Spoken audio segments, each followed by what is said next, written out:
नमस्कार, माँ शारदा धनराज देवी inter college में के ऑनलाइन क्लास में आपका फिर से एक बार स्वागत है। अभी तक आपने कबीरदास के साखी 1 से 8 तक का अध्ययन किया है। आज कक्षा 9 जो है सॉरी साखी संख्या 9 से का अध्ययन करेंगे। देखिए यहाँ लिखा हुआ है, लंबा मार्ग दूर घर विकट पंथ बहुमार, कहो संतो क्यों पाए दुर्लभ हर दीदार। कबीरदास जी कह रहे हैं कि भक्ति का मार्ग लंबा है, लंबा मार्ग दूर घर, और ईश्वर का घर भी दूर है। विकट पंथ बहुमार, कि भक्ति के मार्ग में बहुत से लुटेरे जैसे काम क्रोध मद मोह लोभ या सांसारिक वासनाएं, ये जो है लुटेरे के रूप में है। और कबीरदास जी कहते हैं कि हे संतो, आप ही बताएं कि दुर्लभ ईश्वर के दर्शन कैसे संभव होंगे। एक बार फिर से दोहरा लीजिए। यहाँ दिया गया है, लंबा मार्ग दूर घर विकट पंथ बहुमार, कहो संतो क्यों पाइए दुर्लभ हरि दीदार। कबीरदास जी कहते हैं कि भक्ति जो है ईश्वर भक्ति का मार्ग लंबा है, ईश्वर का घर दूर है, और रास्ते में काम क्रोध मद मोह लोभ अर्थात सांसारिक वासनाएं लुटेरे भी रास्ते में बहुत से हैं। हे संतो, अब आप ही बताइए कि दुर्लभ ईश्वर के दर्शन कैसे संभव होंगे। यहाँ देखिए जो है रूपक अतिशयोक्त अलंकार है, शांत रस, लक्षणा शब्द शक्ति, सदुक्कड़ी भाषा का प्रयोग हुआ है। आगे देखिए, कबीरदास जी 10वें दोहे में कह रहे हैं, अपने आप को विरहिणी मानते हैं। विरहिणी मानते हुए कह रहे हैं कि यह तन जारो मस करो, लिखो राम का नाम, लेखन करो करंक की, लिख लिख राम पठाओ। कि कबीरदास जी अपने आप को विरहिणी मानते हुए कह रहे हैं कि इस परमात्मा से कि मैं अपने शरीर को जलाकर राख बनाऊंगी। यह तन जारो, मैं अपने शरीर को जलाकर राख बनाऊंगी और उससे प्रियतम का नाम लिखूंगी।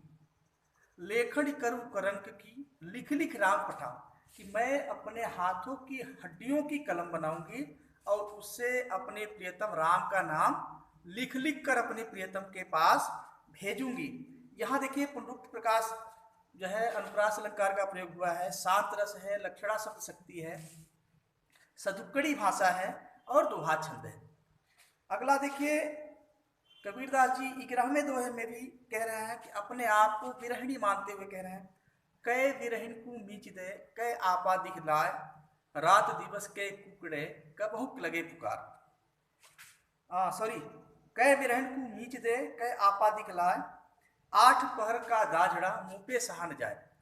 कबीरदास जी कह रहे हैं कि हे प्रियतम, आप मुझ विरहिणी को या तो मृत्यु दे दीजिए या अपने स्वरूप का दर्शन कराइए। मुझ विरहिणी से 8 पहर का वियोग सहन नहीं हो पा रहा है। एक बार फिर से दोहरा लीजिए। देखिए यहाँ लिखा है, कई विरहिणी को मीच दे, कि हे प्रियतम, मुझ विरहिणी को या तो आप मृत्यु दे दीजिए और या अपने विराट स्वरूप के दर्शन कराइए। 8 पहर का दाझड़ा मुंह पे सहा न जाए। दाझड़ा का अर्थ है आग। तो कबीरदास जी अपने आप को विरहिणी मानते हुए कह रहे हैं कि 8 पहर का वियोग मुझसे सहन नहीं हो पा रहा है। यहाँ अनुप्रास अलंकार है, शांत रस का प्रयोग हुआ है, दोहा छंद है, सदुक्कड़ी भाषा है और लक्षणा शब्द शक्ति है। आगे देखिए लिखा हुआ है, अगला 12वां दोहा है, कबीर रेख सिउदर की, काजल दिया न जाए, नैन रमैया रम रहा, दूजा कहाँ समाए।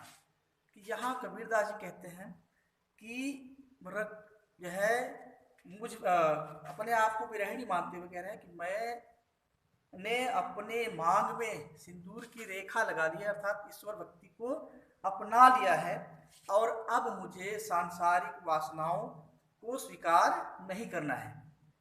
नैन रमैया रम रहा, सर्वत्र रमने वाले ईश्वर अब मेरे आंखों में बस गए हैं।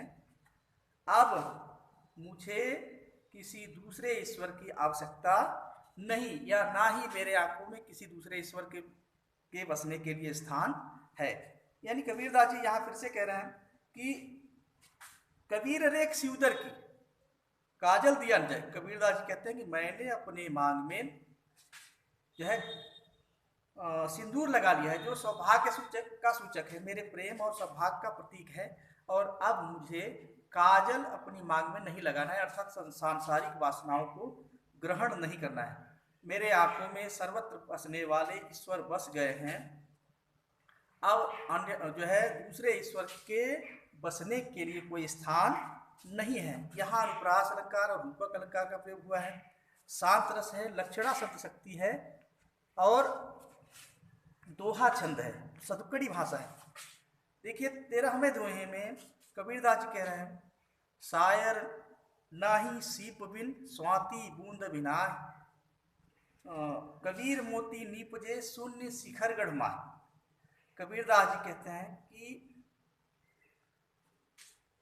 शायर नाही सीप बिन, न तो वहां सागर है, न सीप है, न तो वहां स्वाति नक्षत्र की जल की बूंदे ही हैं।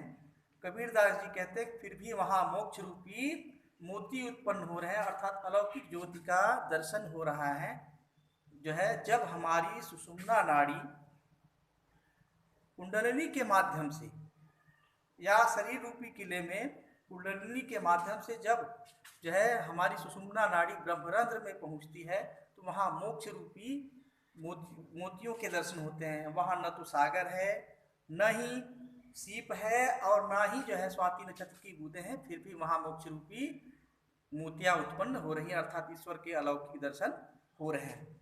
यहाँ भी जो है विभावना रूपक अलंकार है, इसके बाद लक्षणा शब्द शक्ति है, दोहा छंद है, सदुकड़ी भाषा है। अब अगला देखिए, कबीरदास जी ईश्वर की सार्थकता को सिद्ध करते हुए 14वें दोहे में कह रहे हैं, पाड़ी ही तो हिम भया हिमते गया बिलाय, जो कुछ था सोई भया अब कुछ कहा न जाए। कि कबीरदास जी कहते हैं कि पानी का उदाहरण देते हुए कि जिस प्रकार पानी से अलग होने पर कुछ समय तक पानी अपना जो है स्वरूप बर्फ के रूप में बदल लेता है, और पुनः वह जो है फिर बर्फ पिघल कर जो है पानी में ही मिल जाता है, उसी प्रकार आत्मा कुछ समय के लिए परमात्मा से अलग हो जाती है और नया शरीर धारण करती है, और पुनः जो है उस शरीर की अवधि पूरी होने पर पुनः आत्मा परमात्मा में लीन हो जाती है। पाड़ी ही ते हिम भया हिमते गया बिलाय, जो कुछ था सोई भया अब कुछ कहा न जाए। कि कबीरदास जी कह रहे हैं कि पानी जो है कुछ समय के लिए बर्फ हुआ और पिघल कर पुनः पानी में ही विलीन हो गया, और जो जैसे था वह उसी में विलीन हो गया, अब उसके बारे में अर्थात परमात्मा के बारे में कुछ कहा नहीं जा सकता। यहाँ देखिए अन्योक्त अलंकार है, शांत रस है, लक्षणा शब्द शक्ति है, दोहा छंद है, सदुकड़ी भाषा है। आगे देखिए 15वें दोहे में, पंख उड़ाड़ी गगन को गंड रहा परदेश, पाड़ी पिया चंच बिन भूल गया यह देश। कबीरदास जी कह रहे हैं कि पंख उड़ाड़ी गगन को, कि यह योगी या भक्त योग साधना करके बिना पंखों के ही आकाश में उड़ गया और इसका स्थूल शरीर इस संसार में ही रह गया। पंख उड़ारी गगन को पिंड रहा प्रदेश, कि उसका स्थूल शरीर इस प्रदेश में, पिंड का अर्थ होता है शरीर, तो जो है व्यक्ति योग साधना करके जो है योग साधना करके वह आकाश में पहुंच गया, अर्थात जो है कुंडली के माध्यम से वह योग साधना करते हुए आकाश लोक में पहुंच गया और उसका शरीर इस प्रदेश में ही रह गया।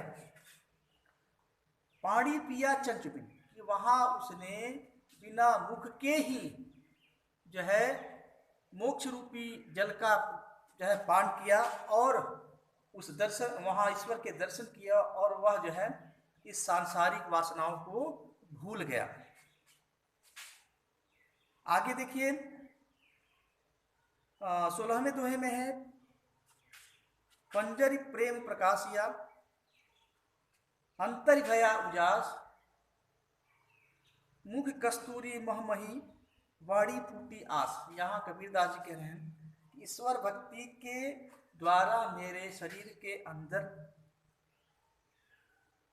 पंजर प्रेम प्रकाशिया, कि ईश्वर की भक्ति के कारण मेरा पंजर अर्थात शरीर अंदर से जो है प्रकाशित हो गया और मेरे पूरे शरीर में उजाला ही उजाला हो गया। मेरा मुख कस्तूरी महमयी, मेरा मुख कस्तूरी के समान महकने लगा और उससे जो राम नाम की सुगंध जो है शब्द निकले, उससे सुगंध की धारा प्रवाहित होने लगी। एक बार फिर से दोहरा लीजिए। देखिए यहाँ लिखा है पंजर प्रेम प्रकाशिया। पंजर का अर्थ है शरीर रूपी पिंजरा। तो ईश्वर भक्ति के कारण मेरा शरीर रूपी पिंजरा अंदर से प्रकाशित, बहुत जो है ज्यादा प्रकाशित हो गया और ज्ञान का प्रकाश अंदर ही अंदर फैल गया। मुख कस्तूरी महमय, मेरा जो है ईश्वर भक्ति के कारण मेरा मुख जो है कस्तूरी के समान महकने लगा और उससे जो है राम नाम के शब्द निकले, उससे सुगंध की धारा जो है प्रवाहित होने लगी। देखिए इसमें 16वें में रूपक, अतिशयोक्त अलंकार, अनुप्रास का भी अनुप्रास अलंकार का भी जो है प्रयोग हुआ है। लक्षणा शब्द शक्ति है, दोहा छंद है, शांत रस है, इसके बाद आपका जो है सदुक्कड़ी भाषा है। अगला देखिए, नैना अंतरि आवतु ज्यों नयन छपे, ना हम देखो और को ना तुझ देखन दो। कबीरदास जी अपने को प्रेमिका अर्थात विरहिणी मानते हुए अपना एकाधिकार, अपने प्रेमी पर एकाधिकार प्रदर्शित करते हुए कह रहे हैं कि हे ईश्वर, आप मेरे आंखों के अंदर आ जाइए जब मेरी पलकें बंद होने वाली हों। नैना अंतर आवतु ज्यों ही नयन झपे, यानी हे प्रीतम आप मेरी आंखों में आ जाइए जब मेरी पलकें बंद होने वाली। ना हम देखूं और को, कि ना मैं किसी अन्य को देखूंगी और ना ही आपको किसी अन्य को देखने दूंगी। यहाँ कबीरदास जी अपना यानी जो है अपना एकाधिकार भाव प्रदर्शित कर रहे हैं। यह भक्ति की पराकाष्ठा है। इसमें देखिए 17वें दोहे में अनुप्रास और भक्ति अलंकार का प्रयोग हुआ है। शांत रस है, अभिधा शब्द, लक्षणा शब्द शक्ति है, इसके बाद सदुक्कड़ी भाषा है, दोहा छंद है।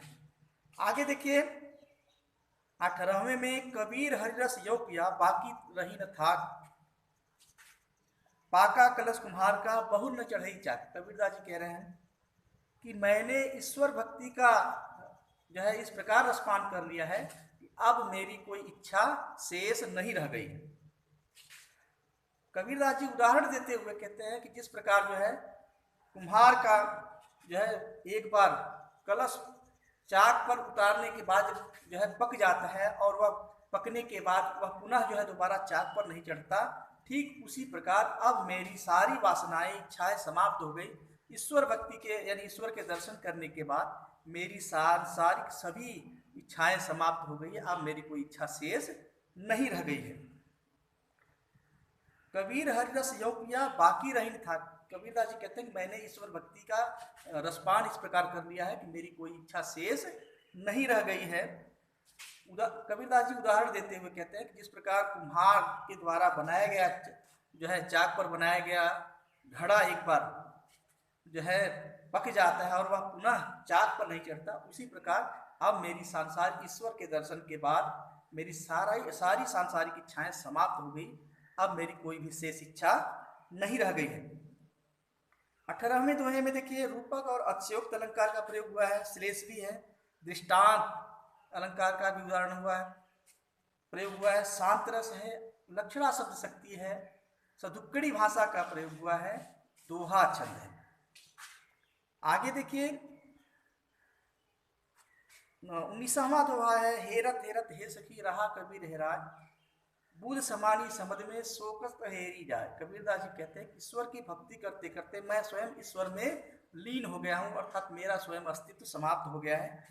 और यहाँ कबीरदास जी उदाहरण देते हुए कहते हैं कि जिस प्रकार जल की बूंदें सागर में मिल जाते हैं और उसे खोजना असंभव हो जाता है, उसी प्रकार अब मेरा भी अस्तित्व ईश्वर में लीन हो गया है। अब मैं जो है मुझे खोजना असंभव है। यहां देखिए हेरत हेरत हे में अनुप्रास अलंकार है और लक्षणा शब्द शक्ति है, सदुक्कड़ी भाषा है, दोहा छंद है। आगे देखिए शांत रस है। इसके बाद अगला देखिए कबीर यह घर प्रेम का खाला का घर ना है, शीश उतारे हाथ कर सो घर बैठे माँ।